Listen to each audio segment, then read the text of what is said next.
السلام عليكم جميعا، كيفكم؟ شو اخباركم؟ اليوم رجعت لكم بحلقه جديده من سلسله مهاجرون على طريق النجاح. اليوم معنا حلقه غير، حنحكي عن مهنه CNC اوبراتور اللي هي مراقب بعمليه الانتاج بشركه فولفو السويديه. معي اليوم ليس صديقي الغالي واخوي العزيز. حبيبي الله يخليك يا رب، شرفتني حبيبي يا غالي. حبيبي. فاذا اليوم ليس رح نحكي عن تجربتك عشان الناس تستفيد، ورح ننوع، يعني رح نطلع من جو الجامعات وهي الامور. طبعا. رح نحكي عن شاب بدأ طريقه بطريقه غير وقدر انه يحقق نجاح كبير. فرح نسمع قصتك وكلياتنا ان شاء الله بنستفيد منها. تمام؟ مرحبا عليك. ليس من سوريا، حلب، 23 سنة. طلعت من حلب، كنت صغير بخلص التاسع، جيت على السويد بطريقة لم شمل من تركيا، فجيت إقامتي معي. حلو. هذا الشيء يعني خلاني إني بلش بسرعة يعني. بالضبط. بلشت أول شيء بمدرسة اللغة يلي تحت 18 سنة، وبعد تقريبا 6 شهور لإلي اكتشفت إنه أنا ما بحب الدراسة شخصيا، يعني أنا بحب الشغل، العمل، بحب أشتغل. بالضبط. شغال ما يعني. ضلك قاعد بنفس الصف يعني ما بحب قعدة المكاتب مثل ما بيقولوا. بلشت ادور على شغل والله، واول شغل لإلي كان اشتغلت بسكند هاند، يلي هو بيع قطع البالة، يعني مستعملة. بالضبط. ومن الشغل لشغل بلشت اتناول لحتى وصلت للفولفو، للCNC اوبراتور اللي هو مدير مراقب عملية الانتاج يعني. خبرنا اهم شيء عن شركه الفولفو، كيف بدأت فيها وكيف حصلت على هذا العمل؟ هو شركة الفولفو بتوظف عن طريق شركة تعهدات اللي هي اسمها مان باور. أول شيء الCV تبعك اللي هو ملفك الشخصي. تمام. وكانوا هن بحاجة لعمال، يعني كان عليهم ضغط الفولفو، فاخذوني بدون شهادة، بدون ما يكون عندي شهادة بهذا الشغل، يعني لأنه هو لازم شهادة. حلو. وأول 6 شهور لي كانت بس إنه وقف ورا ماكينة مثل ما بيقولوا. أنا بصنع مسننات لموتورات الشاحنات. تمام. بس أنا حصلت على عمل ما بيتطلب شهادة، عمل إجمالا سهل. لا، هو بيتطلب شهادة، بس أنا لما بحثت عليه هن ما كانوا طالبين شهادة لأنه كان عندهم ضغط، فكانوا يدخلوا مين ما كان يعني. حلو. طيب تمام ليس، هلا خبرنا كيف قدرت تتطور جوات شركة الفولفو وتوصل لمكانك اليوم. حلو.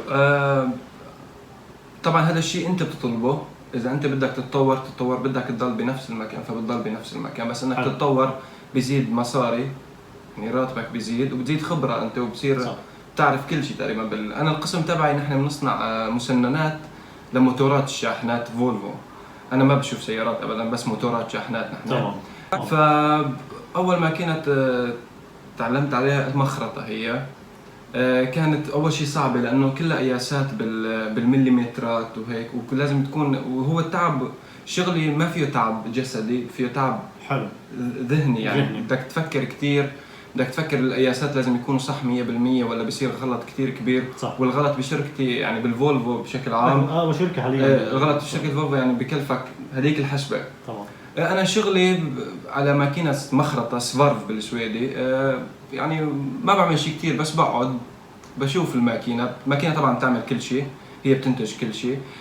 بحط قياسات إذا بدي أعمل غير نوع من المسنن، أشكال مختلفة. عندي شيء 13 شكل من المسنن، فكل مسنن لازم تحفظ قياساته، كيف بيشتغل، وشو الشغلات يلي بدك تركبن على الماكينة، والدقة بالشغل طبعا. يعني ما تكون عجق وتكون لا هون هن بيقولوا لك طاري لم هدي يعني. صح. ما تنعبت، ما في شيء، اوكي يعني بساعة طالع 5 أحسن ما تخرب. صح. تمام. هلا خبرنا، يعني هذا اللي حكيتني اياه انت هو وظيفتك الحالية هلا؟ وظيفتي الحالية طبعا. تمام. قد ايه صار لك مثبت؟ صار لي 2.5 سنة. 2.5 بنفس الوظيفة؟ نفس الوظيفة. معناته امورك تمام؟ اموري تمام كثير. تمام. وحكيتنا عن الصعوبات اللي بتواجهها، حكيتنا عن طبعا الصعوبات اللي بتواجهها بالشغل هي أكثر شيء اللغة، لأنه لغة الشارع ولا اللغة اللي بتدرسها بالمدرسة هي مو نفس اللغة يلي بالشغل، مو نفس اللغة يلي أنت بتقراها مثلا بدفتر القياسات، لأنه بتعرف في كل شيء انستروخونر اللي هي تعليمات. طبعا التعليمات اللي بتقراها هيك مو نفس التعليمات اللي بتشوفها بالشارع ولا بتتعلمها بالمدرسة، كل شغلة بالسويد لها لغتها مثل ما بيقولوا. صح. طيب خبرنا شوي عن بالشغل جوات، يعني عندك مثلا في استراحات، في جو ممتع بالشغل ولا ملل شوي؟ لا كتير ممتع، شغلي كتير حلو. بس الشيء الوحيد اللي يعني مثل ما بيقولوا الجانب السيء فيه انك انت بتشتغل على ماكينتك، فلازم تضل على ماكينتك. ما فيك مثلا تروح تحكي مع رفيقك بالضبط. فلازم تضل على ماكينتك، لانه اذا وقفت فلازم تصلحها بسرعه. هذا السبب، لانه انت موظفينك، واذا ما صلحتها بسرعه فبتخسر الشركه من الوقت، انتاج لانه طبعا انتاج. فهذا هو الشيء الوحيد اللي انت وماكينتك في ماكينات تتطلب يكون عليها 2، هي طبعا هذا ماكس 2 يعني اكثر شيء 2، وماكينات لازم تضل لحالك فيه. هذا هو الشيء اكثر من 2 بتصير فيك اكثر من 2 بصير بس قاعد وعم تتسلى يعني ما بصير شغل. تمام. فاذا مثل ما شفتوا هلا النقطه اللي حكى عنها ليس، في بعض الناس بيشوفوها ايجابيه اللي هي اني انا اكون لحالي عم اشتغل، لانه في ناس هي اساسا ما بتحب تحكي كثير. مثل ما بتعرف في ناس تحب تشتغل على الكمبيوتر، بتقول لك انا ما بحب اشتغل مع الناس، بيبعد عن البشر يعني كذا. ففي ناس هيك طبيعتهم، وهذا الشيء ومثل ما قلنا كل شغل له شخص يدور عليه وبيحبه. كل واحد كيف بيناسبه. انت بالضبط. انا ما بيناسبني اقعد ورا مكتب يعني صح. ولا اكون دكتور. انا بحب اشتغل بايدي. احيانا نطلع ببعض نقول مثلا والله كيف الدكتور بيشتغل مع المرضى ومع الدم وكذا، انه مستحيل اتخيل حالي بشتغل. لا صح، هو بيكون كثير مبسوط في هذا الشغل. هي يعني هو مو هوايه، هو راضي عن هذا الشيء اللي عم يعمله. وبالنهايه بدك يعني الواحد بس بده يكافح ويدور على الشيء اللي بيحبه بيلاقيه. والحلو بالنسبه صراحه انه صحيح في توظيف من خلال المعارف، ولكن اجمالا اللي معه شهاده بيلاقي شغل. والله ما دخل. انا في عندي واحد توظف عمره 40 سنه ما بيعرف يحكي كلمه سويدي، يعني بتقول له مرحبا بقول لك كيفك، يعني ما بيعرف ليش، يعني بقول لك ليش، يعني ما بيعرف سويدي ابدا. انا استغربت لما توظف، اعطوه هلا عقد ثابت، صار عنده عقد يعني عمل ثابت. سبحان الله يعني هو توفيق من رب العالمين. بس انا كثير استغربت بهذا الشيء انه كيف، وهذا السبب كان بس لانه الشركه لازم عمال فثبتوه يعني. فعشان هيك الواحد لازم، نصيحه لكم، انا ما قلت اشتغلت 2 سنين بالتوظيف، لما تقدموا على شركات وما يحكوا معكم مهم جدا ان بعد 6 شهور او بعد سنه ترجعوا تتواصلوا ترجعوا. انا السي في تبعيتي بعثت لهم اياها شي 5 مرات، ولما بعثتها بعثت لي هون يوم الاثنين، دقيت لي يوم الثلاثاء مرحبا بس بدي اسالكم اذا وصل لكم السي في. قالت لي ايه وصلنا، عندنا كثير سي في بدنا نطلع عليهم. اوكي. دقيت لي يوم الخميس مرحبا طلعته على السي في تبعي والله العظيم. قالت لي بس طول بالك في كثير سي في لسه ما اجى دورك. قلت لها اوكي. قلت لهم ثاني يوم مرحبا اجى دوري اليوم. قالوا لي ايه طلعنا على السي في بس هلا يشوف معلمي يشوف يعني السي في تبعكم ونقرر اذا بدنا نوظفك ولا لا. قاموا ثاني يوم يعني بعد العطله بيوم اثنين دقوا لي مرحبا فيك. كنت انا بشتغل هون بدار عجزه. شركه التوظيف قصدك؟ هي شركه التوظيف. انا هون كنت بشتغل بدار عجزه، فكنت بالشغل دقوا لي مرحبا فيك تيجي تكتب عقد. لا هو مقابله اول شيء. قلت لهم اكيد تركت الشغل لدار العجزه ورحت لانه ما كان يناسبني. بالضبط. انتبهوا شركه التوظيف هي انت بتتوظف عندهم، فبتاخذ معاشك منهم صح، وبيأجروك لشركه الفولفو صح. هاي اول فتره كان هيك النظام. بعدين طبعا هو لما الطرفين كانوا نويدا يعني مرتاحين حصل على عقد عن شركه الفولفو، خلص هلا هو موظف من 2.5 سنين عن شركه الفولفو. وبموضوع النقل طبعا موضوع النقل ضروري، بس انتبهوا بشركات التوظيف بس ما فيكم تنقوا دغري على شركه الفولفو. لا لانه بدك تعرف على مين تنق. يعني ما فيك تدق لشي خاف ولا شي معلم بالفولفو، لانه هو ما دخله بهالشغله وما معه وقت اساسا. فبدك تدق للشركات اللي وظفتك، مثلا شركات توظيف. شركه توظيف هي اللي شغله توظف، هي شغله توظفك يعني. فيكم طبعا انا حبيت اذكر هالشغله لانه مثل ما قلت انا اشتغلت بهذا المجال وبعرف فما حبيت انه تفكروا تفهموا الموضوع غلط وتنقوا على شركات الاقتصاديه، يعني ممكن ساعتها تخسر الوظيفه هذيك الوقت.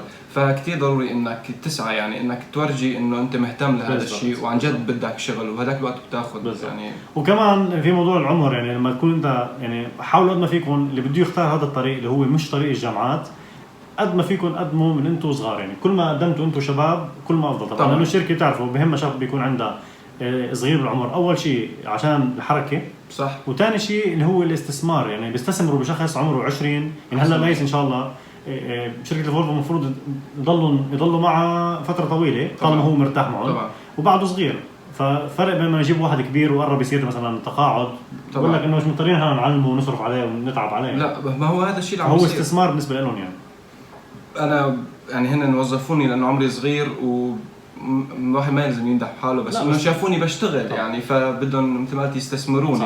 ليش نحن لما نيجي نحكي بهاي الطريقه هو مش فكره نمدح بحالنا اكثر من انه عم نذكر تفاصيل عشان اللي عم يشوفنا يعني اذا كان مفكر انه الامور مستحيله، لا مش مستحيل. اكيد في ناس كثير قصتها نفس قصتك طبعا وعنده نفس المؤهلات وكذا، فهيك بتشجعوا وبصيروا يروحوا يقدموا.